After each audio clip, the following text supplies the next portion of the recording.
కూరగాయల వాడితో గీచి బేరం ఆడుతుంది భార్య.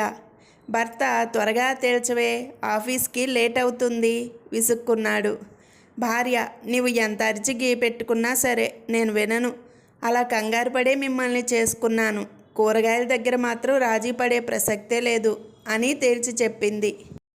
అత్తగారు, ఏమే శ్రావ్య, సహనానికి పరీక్ష. సీరియల్ 10,000 ఎపిసోడ్ వచ్చే టైం అయింది. రిమోట్ ఎక్కడే? రిమోట్ కోసం తెగ తిరుగుతోంది కాంతమ్మ.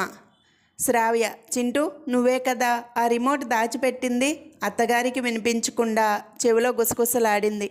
చింటూ, అవునమ్మా, ఆ సీరియల్ చూసి నానమ్మకు ఉన్న సహనం పోతుంది, అందుకే దాచేసా అన్నాడు చింటూ. వాచ్మెన్, అయ్యగారు నేను తాళం తీస్తా, అకీసిలో ఇవ్వండి. ఫుల్గా తాగి ఊగుతూ తాళం తీయలేకపోతున్న యజమానితో అన్నాడు. యజమాని, తాళం నేను తీస్తా కానీ బిల్డింగ్ను అటు ఇటు ఊగకుండా పట్టుకో చాలు చెప్పాడు తను ఊగుతూ. మన పెళ్ళై 10 ఏళ్ళు దాటినా పిల్లలు లేరు, ఇంకో పెళ్లి చేసుకోవడం మంచిదనిపిస్తోంది భార్యతో చెప్పాడు సుబ్బారావు. మీ మాట కాదంటానా?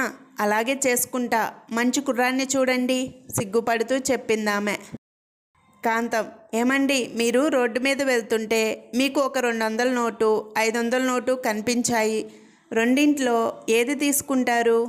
మంగపతి, నేనేమైనా తింగరవాడినా 500 నోటునే తీసుకుంటాను. కాంతం, మీరు నిజంగా తింగరే, ఎవరైనా 2 నోట్లు తీసుకుంటారు.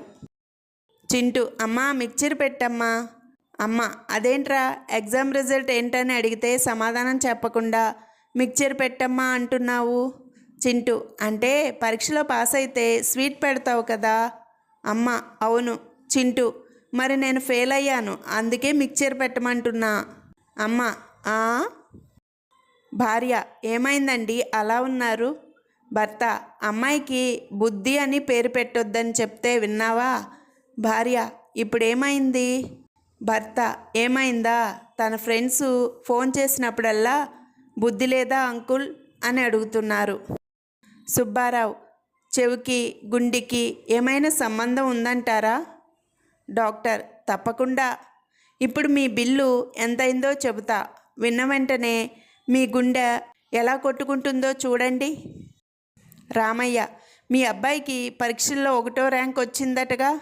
లింగయ్య, అదే కదా నా బాధ, అంత తక్కువ ర్యాంక్ తెచ్చుకొని నా పరువు తీశాడు.